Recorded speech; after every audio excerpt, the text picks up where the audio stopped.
Hello दोस्तों, नमस्कार। आपके अपने यूट्यूब चैनल पर आपका स्वागत है। इस वीडियो में हम बात करेंगे आईटी सेक्टर के बारे में। TCS, Infosys, Wipro, HCL tech, tech Mahindra समेत जितनी भी आईटी की कंपनियां हैं सभी में काफ़ी ज़्यादा गिरावट है। इनमें से आधे से ज़्यादा कंपनियां 52 वीक लो पर भी आ चुकी हैं।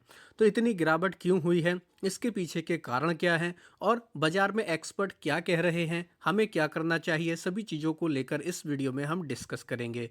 वीडियो शुरू करने से पहले कहना चाहूँगा, अगर किसी ने चैनल पर फर्स्ट टाइम विजिट किया है तो चैनल को सब्सक्राइब कर लें और बेल आइकन को ज़रूर दबा लें। इससे पहले चैनल पर एक वीडियो आ चुका है, डिफेंस सेक्टर को लेकर एक इम्पॉर्टेंट खबर आने वाली है। साथ ही HAL के Q3 के रिजल्ट भी आए हैं, तो चैनल पेज पर जाकर उस वीडियो को भी आप चेकआउट कर सकते हैं। तो दोस्तों, आज के दिन बाजार में काफ़ी ज़्यादा प्रेशर का माहौल है। सबसे ज़्यादा गिरावट अगर देखा जाए तो निफ्टी आईटी इंडेक्स में, निफ्टी आईटी इंडेक्स लगभग 1800 पॉइंट की गिरावट दिखा चुका है। 5% से ज़्यादा की इंडाइसिस में गिरावट है। किसी भी इंडेक्स में इतनी बड़ी गिरावट होना कहीं ना कहीं उसमें एक चीज़ दर्शाता है कि कोई ना कोई बड़ी तो खबर है। तो दोस्तों, अगर निफ्टी आईटी इंडेक्स में देखा जाए तो पिछले एक हफ्ते में 8% ये इंडेक्स टूट चुका है। एक महीने में 12% की गिरावट, 3 महीने में 10%, 6 महीने में भी 4%। साल की शुरुआत से लेकर अब तक यानी कि जो 2026 के अंदर ही 13% ये इंडेक्स टूट चुका है। और एक साल में भी दोस्तों बुरा हाल है, देख सकते हैं 20% की गिरावट है। पिछले 3 साल के अंदर केवल 7.5% निफ्टी आईटी इंडेक्स हरा दिखा है, 5 साल में 28% के आसपास। तो कहने का मतलब ये है कि कोविड के बाद से 2020 के आसपास जो आईटी सेक्टर ने हाई बनाया था, उस लेवल से अगर देखा जाए तो हम लोग को लगातार आईटी सेक्टर में प्रेशर ही देखने को मिल रहा है।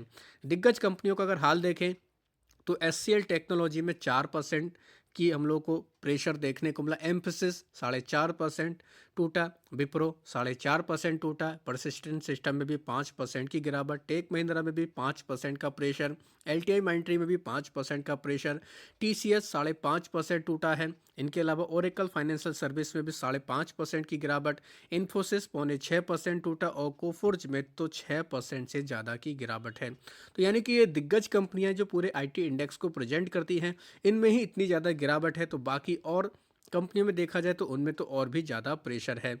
और भी कई सारी कंपनियां जैसे आप लोग देख सकते हैं, इन्फो एज ये लगभग 3% के आसपास टूटा। इनके अलावा एल&टी टेक्नोलॉजी सर्विस 3.5% की यहाँ पर गिरावट, टाटा एलेक्सी 5% के आसपास ये इंडेक्स टूटा है।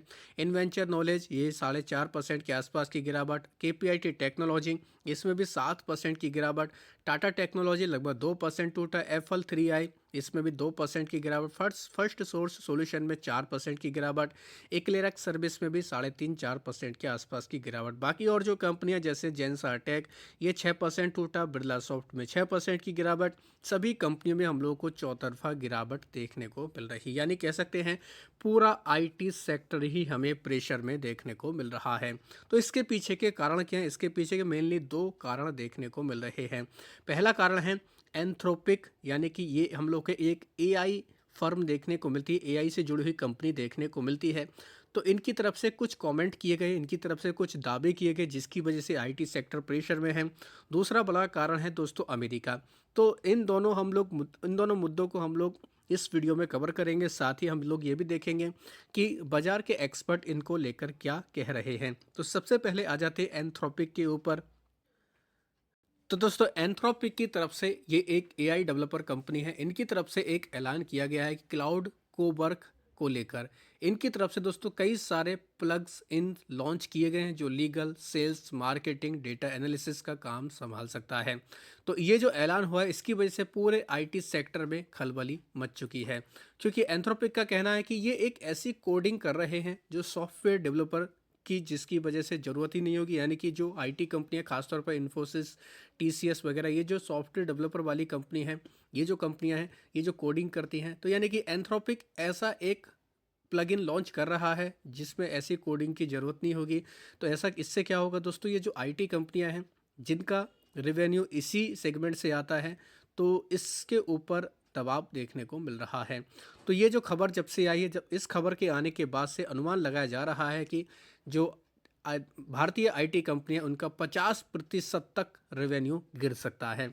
तो ये एक बड़ा डर का माहौल देखने को मिल रहा है। इसी डर की वजह से हम लोगों को आईटी कंपनियों में गिरावट देखने को मिल रही है।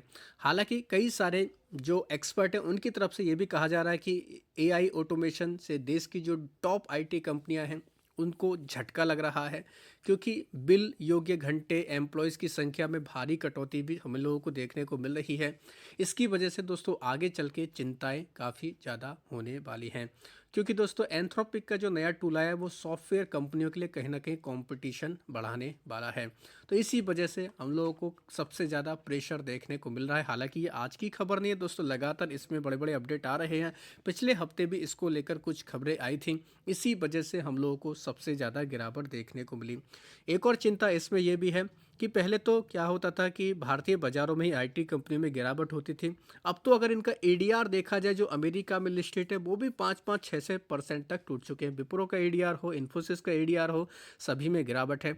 और अमेरिका की जो खुद की कंपनियां हैं, एक्सचेंजर हो या फिर गूगल यानी कि मेटा कंपनी हो, सही कई सारी कंपनियां वहां पर भी हम लोग को प्रेशर में देखने को मिल रही हैं, उनमें भी काफ़ी ज़्यादा गिरावट का माहौल है। तो इस वजह से दोस्तों हम लोग को चौतरफा आईटी कंपनी में फिलहाल ये प्रेशर देखने को मिल रहा है। इस वजह से ये गिरावट देखने को मिल रही है। तो एंथ्रोपिक को लेकर जो हम लोग को ये क्लाउड कोबर्ग का जो मामला देखने को मिला है, इसको लेकर आईटी उद्योग संगठन जो नेस्कॉम है उनकी तरफ से कुछ कमेंट आए हैं। इनका कहना है कि एडवांस एआई भारत के आईटी सर्विस सेक्टर को ख़त्म नहीं करेगा, ये इनका मानना है। साथ ही इनका ये भी कहना है कि ये इससे भूमिका मजबूत हो सकती है। एंथ्रोपिक का नया टूल कानूनी, सेल्स, मार्केटिंग और डेटा विश्लेषण जैसे काम ऑटोमेट करने की कोशिश कर रहा है, लेकिन इनका ये भी कहना है कि इससे भारतीय आईटी कंपनियां पीछे छूट जाएंगी, ऐसा मानना काफ़ी नहीं है। साथ ही नेस्कॉम की तरफ से ये भी कहा गया है कि जब भी यहाँ कहीं भी सिस्टम बिखरा हुआ डेटा होता है, यानी कि कोई भी नई चीज़ आती है, तो उसमें दोस्तों थोड़ी दिक्कतें होती हैं। और अपनी जितनी भी ये कंपनियाँ हमें देखने को मिल रही हैं, ये भी कहीं ना कहीं इन मामलों से पीछे नहीं हैं। तो कहने का मतलब ये है कि अभी थोड़ा बहुत आगे चल के दिक्कतें हो सकती है, लेकिन भारतीय आईटी कंपनियां भी खुद को फिर से तैयार कर रही हैं, ये इनकी तरफ से कहना है। तो दोस्तों आपको पता ही है, बीच में भी हम लोगों को जो एक तरीके से खर्च देखने को मिलता है, खासतौर पर फाइनेंस सेक्टर, इंश्योरेंस सेक्टर पर, क्योंकि सबसे ज़्यादा जो रेवेन्यू आता है आईटी कंपनियों का इसी सेगमेंट में आता है। तो ये कहीं ना कहीं दोस्तों कई सारी चीज़ों से कोरिलेट करती हैं। फाइनेंस सेक्टर सबसे ज़्यादा खर्च कब करता है? जब अमेरिका में ब्याज दरें घटती हैं। तो अमेरिका में जो हम लोग को दोस्तों जॉब्स का डेटा देखने को मिला है, वो कहीं ना कहीं एक मजबूती दर्शा रहा है। इससे क्या होगा, जब भी इकोनॉमी में मजबूती देखने को मिलती है खासतौर पर अमेरिका में, तो वहाँ पर हमें रेट कट का जो सिलसिला है वो कहीं ना कहीं थमता हुआ देखने को मिलता है। तो यही एक बड़ी वजह है। यूएस का जो जॉब्स का डेटा आया है वो मार्केट के अनुमान के उलट है, यानी कि इकोनॉमी को मजबूती दिखा रहा है। तो इससे दोस्तों ये अनुमान लगाया जा रहा है कि नेक्स्ट जो यूएस फेड की मीटिंग होगी उसमें रेट कट नहीं किया जाएगा। तो ये भी कहीं ना कहीं दोस्तों एक आईटी कंपनियों के लिए चिंता वाली बात है, क्योंकि रेट कट अमेरिका में होता है, सबसे ज़्यादा फ़ायदा आईटी कंपनियों को ही देखने को मिल जाता है। तो ये भी एक कहीं ना कहीं काफ़ी बड़ा रीजन माना जा रहा है, जिसकी वजह से आईटी कंपनियों में गिरावट का माहौल देखने को मिल रहा है।